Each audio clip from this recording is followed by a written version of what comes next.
नमस्कार, मैं संजय कुमार पीजीटी हिंदी।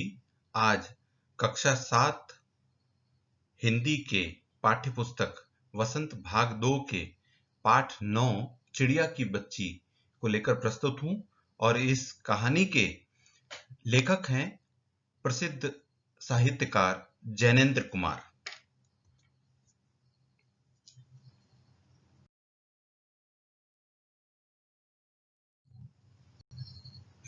आइए जानते हैं चिड़िया की बच्ची कहानी का सार।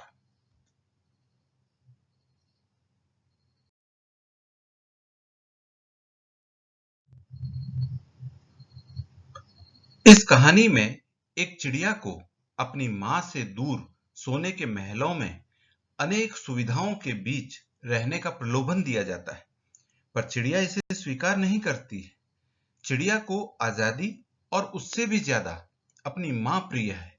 लेखक जैनेन्द्र कुमार ने इस कहानी में आजादी की महत्ता और मनुष्य के स्वार्थी स्वभाव के बारे में बताते हुए संदेश दिया है कि हमें अनजान और अपरिचित लोगों से सावधान रहना चाहिए।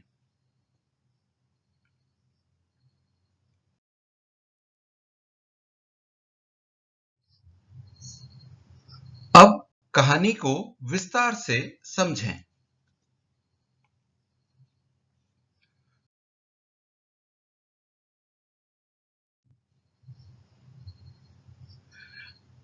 सेठ माधवदास ने अपनी संगमरमर की नई कोठी बनवाई, जिसके सामने सुहावना बगीचा लगवाया। फूल पौधे, रकाबियों से, हौजों में लगे फव्वारों से उछलता पानी उन्हें अच्छा लगता था। रकाबियों का तात्पर्य होता है कि जो फव्वारे होते हैं उसके बीच में जो प्लेट्स लगी रहती है उसे रकाबियां कहते हैं, और फव्वारे का पानी जिस कुंड में गिरता है वो हौज कहलाता है।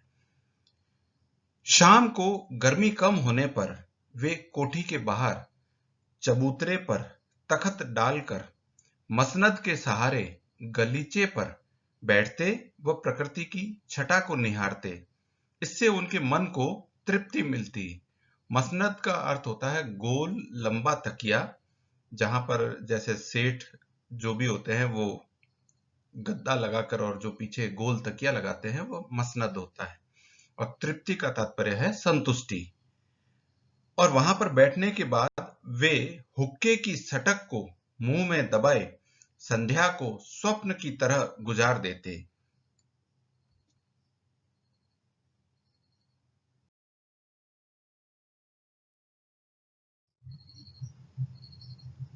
एक दिन शाम के समय गुलाब की डाल पर एक सुंदर चिड़िया बैठी, जिसकी गर्दन लाल गुलाबी व किनारों से नीली थी। उसके पंख चमकदार स्याह, नन्हा सा सिर और शरीर पर चित्रकारी थी। वह खुशी से फुदकती हुई प्यारी आवाज निकाल रही थी। विद्यार्थी ध्यान दें, स्याह का अर्थ होता है काला। माधवदास को यह चिड़िया बहुत अच्छी लगी। उन्होंने चिड़िया से कहा, तुम खुशी से यह समझो कि यह बगीचा मैंने तुम्हारे लिए ही बनवाया है। तुम बेखटके यहां आया करो, मतलब तुम बिना किसी डर के यहां आया करो। चिड़िया संकोच को जीत कर बोली, मुझे मालूम नहीं था कि यह आपका बगीचा है। मैं अभी चली जाती हूं।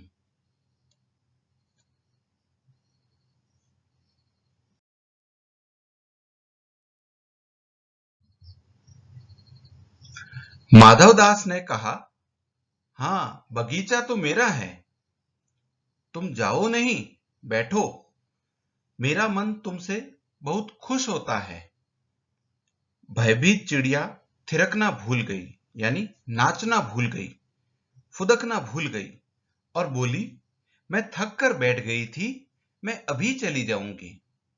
चिड़िया थोड़ी डर गई थी। माधवदास ने कहा, तुम्हें देखकर मेरा चित्त प्रफुल्लित हुआ, यानी मेरा मन खुश हुआ। मेरा महल भी सूना है, वहां कोई भी चहचहाता नहीं है, क्योंकि माधवदास अकेला था, उसके परिवार में कोई नहीं था। तुम्हें देखकर मेरी राग रागिनियों का जी बहलेगा। तुम यहां ही रहो। चिड़िया ने कहा, मैं सूरज की धूप खाने, हवा से खेलने और फूलों से बात करने जरा घर से उड़ आई थी। अब मैं अपनी मां के पास जा रही हूं।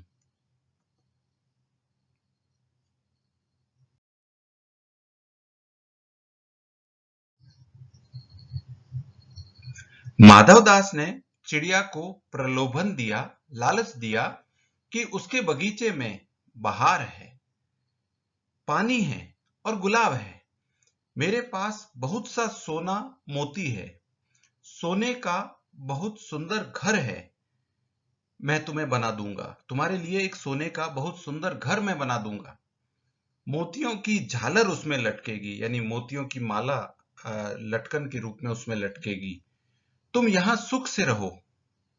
वह उसे रोकने के लिए कहता है कि यह बगीचा तुम्हारा ही है। वह उसे प्रलोभन देकर कैद करना चाहता है।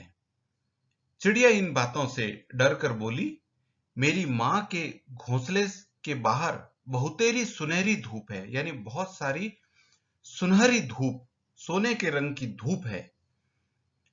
मुझे और क्या करना है?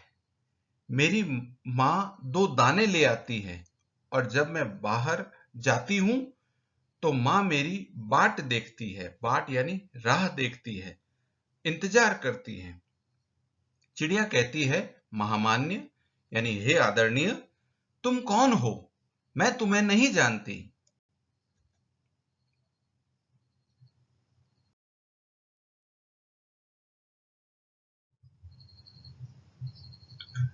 माधवदास ने चिड़िया से कहा, तू मुझे खुश करेगी तो मैं तुझे माला माल कर सकता हूं। चिड़िया ने कहा, मैं माला माल होकर क्या होऊंगी? नहीं जानती। मेरी मां मेरी राह देख रही होगी। माधवदास ने चिड़िया से कहा, मैं तुम्हारे लिए सोने का पिंजरा बनवाऊंगा और उसमें पानी पीने की कटोरी भी सोने की होगी। इस प्रकार माधवदास ने उसे अपने अनेक बाग बगीचों, कोठियों और दास दासियां होने की बात कही। उसने उसे सोने में मढ़ने की बात कही, परंतु चिड़िया ने मना कर दिया और कहा, उसकी मां उसकी राह देख रही होगी। बार बार चिड़िया अपनी मां के राह देखने की बात कहती है। चिड़िया के लिए सोने चांदी, महल व बाग का कोई महत्व नहीं था, बल्कि वह अपनी मां, भाई बहन, सूरज, धूप, घास, पानी और फूलों से प्यार करती थी।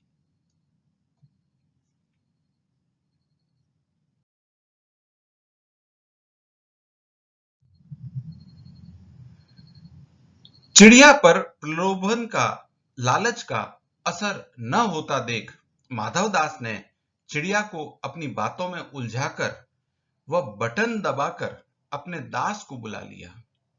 सेठ के इशारे पर वह चिड़िया को पकड़ने के जतन में लगा, यानी कोशिश करने लगा।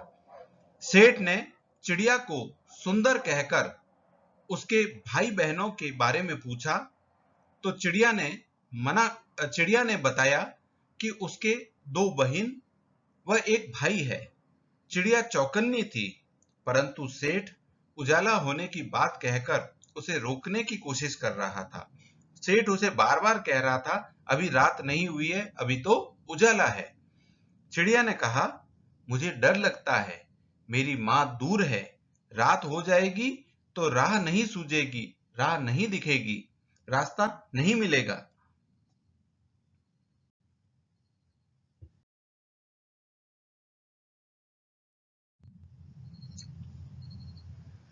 नौकर के हाथ का कठोर स्पर्श पाते ही चिड़िया चीख देकर चिचियाई और एकदम उड़ी।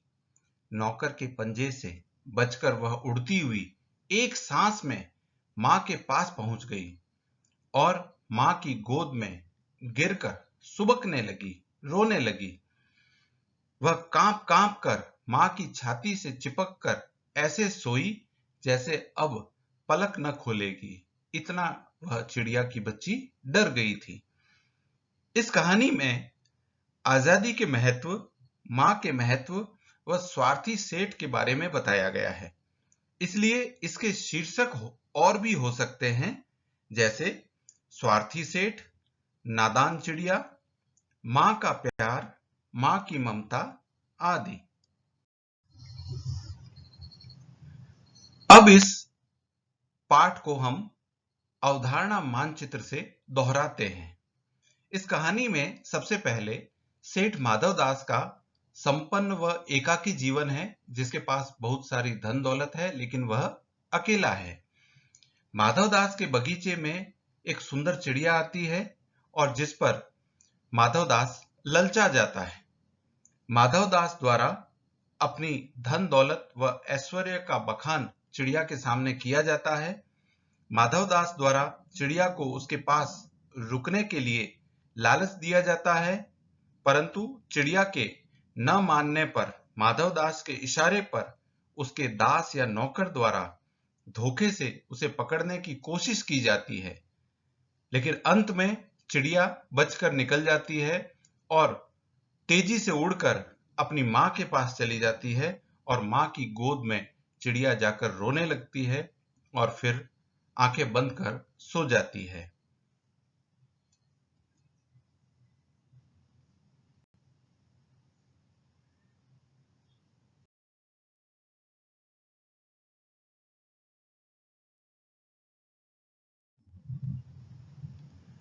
आशा है आपको यह पाठ समझ आया होगा और कहानी आपको रोचक लगी होगी। हमारे YouTube चैनल हिंदी अध्ययन को सब्सक्राइब करें, वीडियोस को लाइक करें, शेयर करें। धन्यवाद।